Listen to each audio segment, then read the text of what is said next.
Okey, Maklum akan bermula untuk masak resipi ni, asam rom ikan baung ya. Kita dah siap susun dekat dalam pinggan, kemudian kita boleh hiaskan dengan buah-buahan. Tadi kita dah buat buko mangga kan? Kali ni special tau. Cik nak tunjukkan resepi buko coklat.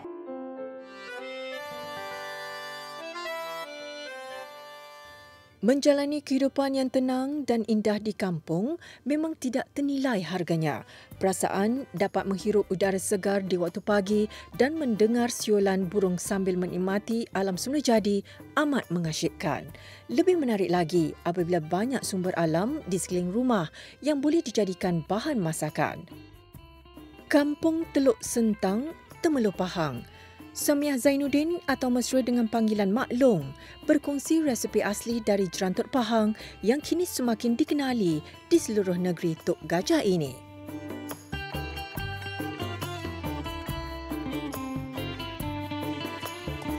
Mak Long, bahan-bahan hari ni kita nak masak masakan apa? Dan hari ini Mak Long nak kongsikan resepi asam rom ikan baung. Bahan-bahan yang diperlukan untuk resepi ini adalah terung dayak, batang keladi, bunga kantan, terung telunjuk, terung pipit, daun kesum, kunyit hidup yang ditumbuk, petai, cili api yang ditumbuk, asam keping, ikan baung kenerak dan air sekali pes asam rom buah perah. Okey, Mak Long akan bermula untuk masak resipi ni, asam rom ikan baung ya. So, pertama Mak Long akan masukkan pes asam rom dalam periuk. Lepas tu Mak Long akan letak lada. Cili api ya, cili api ni ditumbuk dulu. Lepas tu Mak Long akan masukkan kunyit hidup ditumbuk ya. Lepas tu Mak Long akan letak asam 3 keping. Dan Mak Long akan masukkan air dahulu. Kita akan renehkan di atas dapur dahulu. Bila selepas mereneh baru kita letakkan bahan-bahan lain. Masukkan air secukupnya mengikut kepekatan kuah yang diinginkan. Selain buah perah yang dijadikan pes asam rom, biji getah juga sering digunakan bagi menggantikan buah perah yang sukar ditemui untuk memasak resepi ini. Okey, letakkan atas api, bagi dia mereneh dulu ya.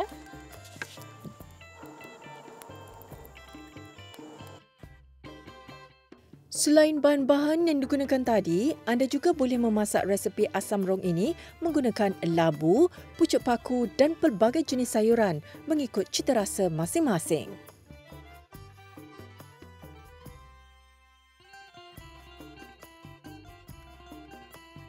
Gulai kita dah mereneh, so Mak Long akan isikan bahan-bahan yang lain. Okey, Mak Long akan isikan bahan-bahan ni semua. Okey. Terung asam. Dan juga keladi lambuk. Okey, so biarkan dia mereneh sekali lagi, lepas tu baru kita isikan asam dan juga gula sedikit.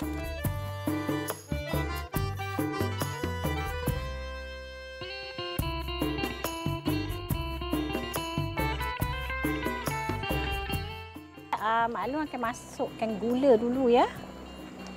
Masukkan gula sedikit. Lepas tu masukkan garam. Okey. Lepas tu, Mak Long akan masukkan ikan baung. Ikan baung ni.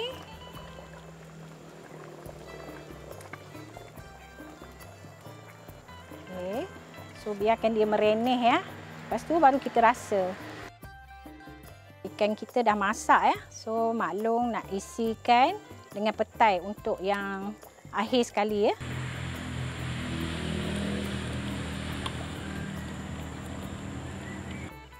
Fa ni. Fa? Mak Long, Fa baru basuh pinggan dekat dapur. Mak Long nak Fa tolong? Ya, ini dah masak dah. Nanti Fa tolong kacau. Boleh? Mak Long nak pergi ambil pinggan untuk hidang ya. Okey Mak Long. Mak Long, Untuk resepi ni, selain ikan baung, kalau Fah nak ikan kembung macam boleh? Sebenarnya ikut cita rasa masing-masing. Boleh dah hidang tu, dah masak dah tu. Okey, tak sabar Fah nak rasa. Nanti Fah kita buka. rasa ya. Okey. Kita rasa. Baik panas ni. Okey. Wah, bau pun Mak Long. Wangi. Fah tak sabar nak rasa ni. Nanti kita rasa ya. Okey Mak Long. Okey. Makan. Ambil pinggan tu. Okey Mak Long. Okey. Banyak betul masakan Mak Long hari ni. Ini semua masakan kampung. Gulai ikan asam rong ini amat sesuai dihidangkan bersama sambal jering, sambal tempoyak dan ulam-ulaman. Sesekali menikmati masakan sebegini, pasti dapat mengimbau kenangan ketika makan bersama keluarga di kampung selain mampu mengeratkan lagi hubungan silaturahim. Mak Long, sedap sangat tadi Fah makan Mak Long. Tapi dari tadi Fah tertanya, macam mana Mak Long buat pis asam rong? Oh, okey. Paste asam rong ni berasal daripada buah perah. Dijemur selama 7 hari. Kemudian dibuka. Dibuka untuk mendapatkan rom di dalamnya. Rom tu maksudnya isi dia. Mungkin penonton di rumah juga boleh mencuba membuat pis asam rong selain mencuba resepi yang dikongsi oleh Mak Long sebentar tadi. Betul Mak Long? Ya, betul. Selamat mencuba. Selamat mencuba. Gulai ikan asam rong antara hidangan tradisional yang tak laput di hujan, tak lekang di panas. Pastinya resepi turun-temurun ini menjadi kebanggaan masyarakat Pahang yang sentiasa mengangkat keunikan hidangan tradisinya.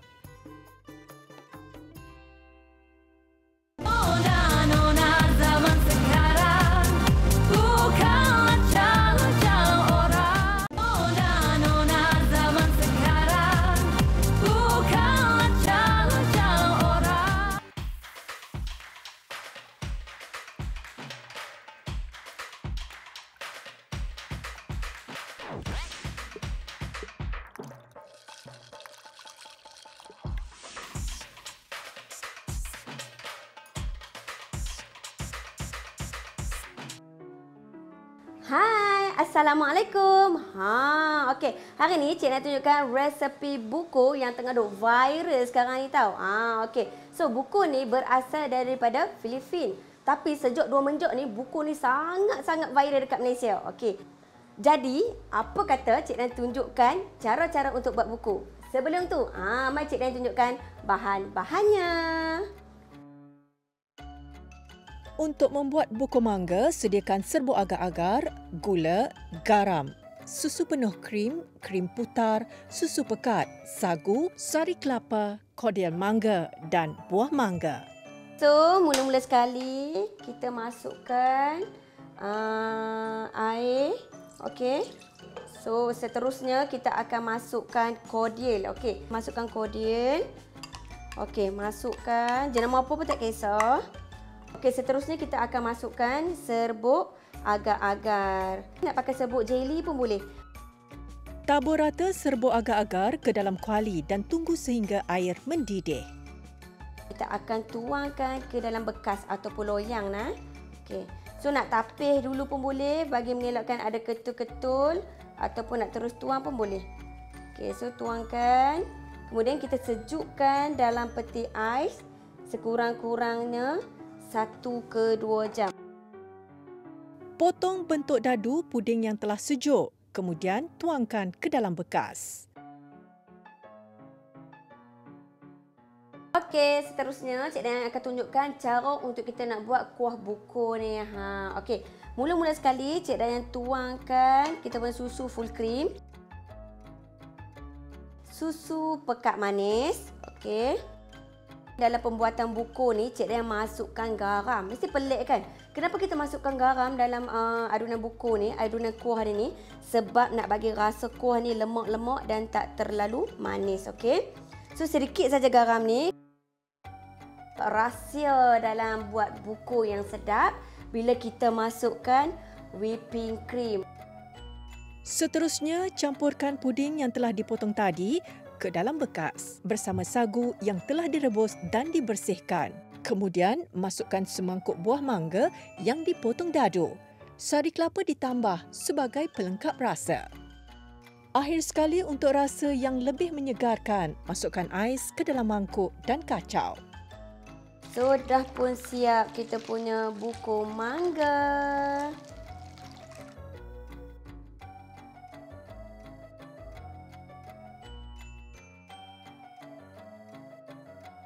tadi kita dah buat buku mangga kan? Kali ni special tau. Cik nak tunjukkan resepi buku coklat. Bahan-bahan yang diperlukan tidak banyak berbeza daripada resepi buku mangga.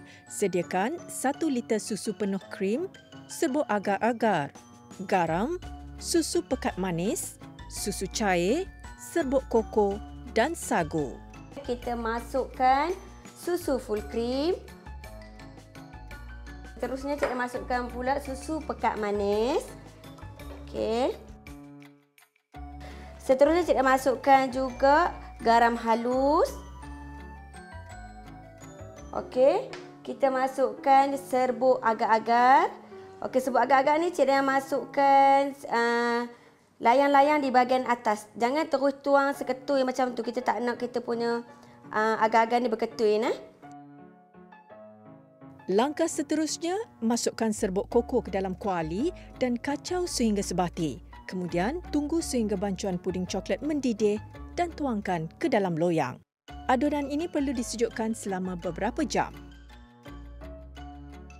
Okey, so dah kerah dah kita punya puding kita, puding coklat kita. Okey, so Cik Rayyan potongkan dia. Okey, potong ikut saiz yang kita nak lah. Macam Cik Rayyan ni potong kecil-kecil saja. Potong puding coklat berbentuk dadu dan asingkan ke dalam bekas. So, okey, ni sagu yang kita dah masak bagi kembang. Okey, so sagu ni Cik Dan akan colourkan dia dengan warna coklat untuk lebih rasa pure coklat tu. Okey, Cik Dan masukkan 1 sudu besar Imalco coklat. Okey, Imalco ni boleh dapat di kedai bakery saja, okey. So, kat sini Cik nak tunjuk bahan untuk kita buat kuah coklat kita. Okey. So, mula-mula sekali Cik nak masukkan susu full cream. Untuk dapatkan rasa coklat kita yang lebih berlemak macam tu, Cik nak masukkan juga susu cair. Susu cair tin. Okey, susu pekat manis. Okey, kalau nak lebih manis, hampa boleh tambahkan lagi lah kemanisan dalam kita punya kuah ni. Seterusnya, campur sedikit garam untuk rasa yang lebih berlemak. Kemudian, masukkan sagu yang telah diwarnakan ke dalam bekas. Tuangkan puding coklat bersama sedikit sari kelapa sebagai pemanis tambahan. Langkah terakhir, masukkan ais ke dalam bekas sebagai pelengkap hidangan buko. Kemudian boleh dihidangkan. Selamat mencuba. Dengan hanya menggunakan bahan-bahan yang ada di rumah dan senang didapati, hidangan buko yang enak ini boleh disediakan dengan mudah.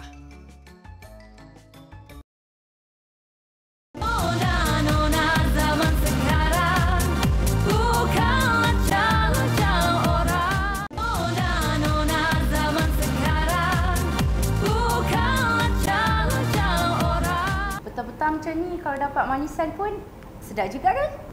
Masak apa? Jom Gina ajar resepi cannoli. Berikut ialah bahan-bahan untuk membuat cannoli.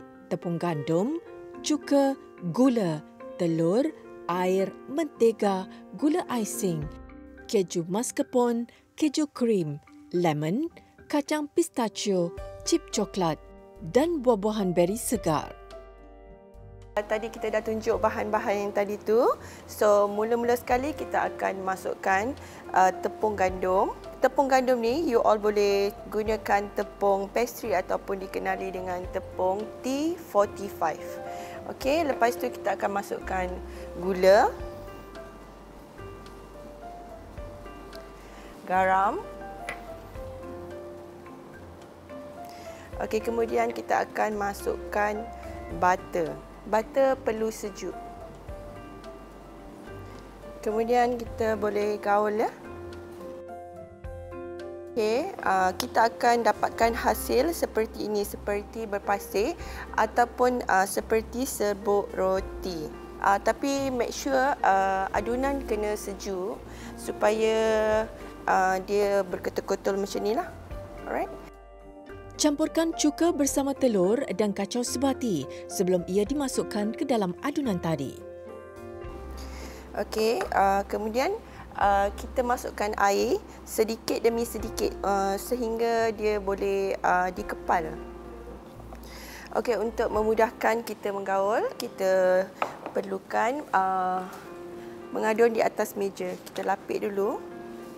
Kita tuang adunan di dalam di atas table ni ya.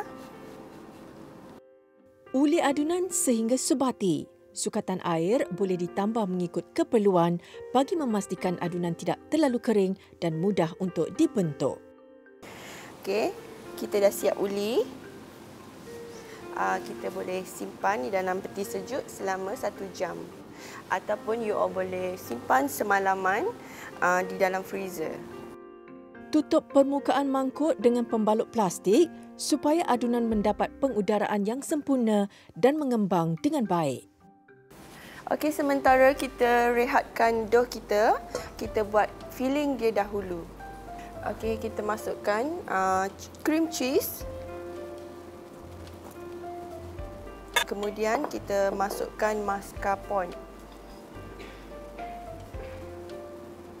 Okey, kita akan masukkan gula icing bersama. Tapi gula icing ni kita kena ayak dahulu ya supaya gula tu senang larut dan tidak berketul-ketul di dalam filling.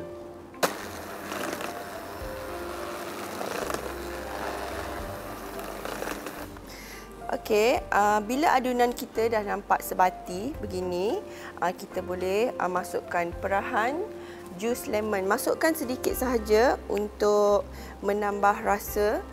Kemudian kita akan sambung gaul.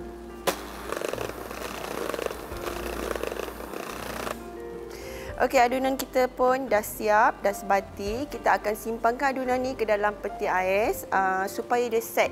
Maknanya adunan ini akan cukup rasa dan mesra sebati.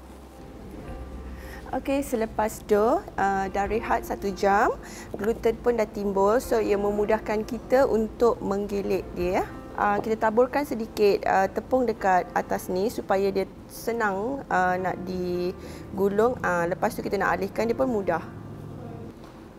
Okey, kita hanya memerlukan rolling pin. Kita akan gilit dia senipis yang mungkin ya, dalam lebih kurang 1 mm. Bila kita simpan dia dalam peti ais, dia akan mudah untuk kita gilit dia. Dough ni kita boleh simpan semalaman dekat dalam peti ais, tapi jangan lupa balut rapat-rapat dengan plastik supaya wap ataupun ais tak masuk dekat dalam dia. Okey, saya dah siap roll dia punya kulit senipis yang mungkin. Kalau boleh lagi nipis lagi bagus. Dan kita akan mulakan potong dan membentuk bulat dengan menggunakan cookie cutter. Satu adunan ni boleh dapat sekurang-kurangnya 15 hingga 16 biji ya.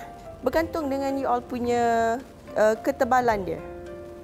Ukuran acuan kulit tepung adalah bergantung kepada saiz cannoli yang diinginkan. Selepas kita potong dia, kita roll lagi sedikit sebab dia mengecut bila kita potong. Kita roll dia. Kemudian kita ambil acuan ni. Kita akan gulung dia. Gulung dia begini. Kemudian kita perlukan putih telur untuk bagi dia melekat ya. Kalau tak, nanti dia akan terbuka ketika kita menggoreng. Okay, kemudian kita lekatkan dia. Okey, semua saya dah siap gulung. Okey, kita perlukan minyak yang banyak dan Gina pun dah panaskan minyak tu. Okey, sekarang kita mulakan proses menggoreng. Goreng kulit cannoli menggunakan minyak dengan suhu yang sederhana. Okey, kita agak-agak dia dah mula garing. Kita boleh angkat dia ya. Lepas tu kita toastkan minyak dia. Okey, selesai kita menggoreng dan kulit pastry ni pun dah sejuk. So kita boleh keluarkan dia daripada corong dia. Caranya mudah je ya. Bila kita menggoreng dengan betul, benda ni pun dah masak, kita akan goyang-goyangkan sedikit. So dia akan mudah keluar. Kalau misal kata dia melekat, mungkin kurang masak. Okey, sekarang kita akan pipekan filling ke dalam tube cannoli ni. So kita piping, tapi jangan lupa pakai nozzle ya. Isikan inti yang telah disejukkan tadi ke dalam kulit cannoli. Kemudian celupkan bahagian hujung cannoli dengan kekacang pistachio dan chip coklat. Bahan lain seperti kacang badam atau potongan buah-buahan juga boleh digunakan mengikut cita rasa masing-masing. Okey, kita dah siap susun dekat dalam pinggan. Kemudian kita boleh hiaskan dengan buah-buahan. Taburkan gula icing sebagai hiasan. Okey, dah siap kita punya cannoli. So, kita akan hidang untuk yang tersayang. Selamat mencuba!